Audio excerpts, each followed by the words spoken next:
Vice President, Governor, Congressman Thomas, Wiley, Congressman Miller, Webb, Bell, scientists, students, guests, and ladies and gentlemen. I appreciate your president having made me an honorary visiting professor, and I will assure you that my respects for me are very brief. I am delighted to be here, and I'm particularly delighted to be here on this occasion. We meet at a college noted for knowledge, a city noted for progress, and a state noted for strength, and we stand in need of all three. For we meet in an hour of change and challenge, in a decade of hope and fear, in an age of both knowledge and ignorance. The greater our knowledge increases, the greater our ignorance unfolds.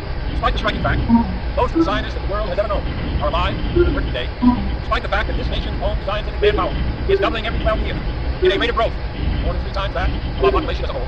Despite that, the vast stretches of the unknown and the unanswered and the unfinished still far outstrip uncollected comprehension. No man can fully grasp how far, how fast we come. But condense, if you will, 50,000 years of man's recorded history in a time span of about a half century. Stated in these terms, we know very little about the first 40 years, except at the end of them, advanced man had learned to use the skins of animals. Then about 10 years ago, under this standard, man emerged from stage to construct other kinds of shelter. Only 5 years ago, man learned to write, use clock keys. Christianity began less than 50 years ago. The printing press came this year. And then less than 2 months ago, during this whole 50-year span of human history, steam engine, provided new source of power, nuclear explored nuclear factory, large bombs, electric buses, telephones, automobiles, airplanes, you name it. Only last week, we developed penicillin, television, power.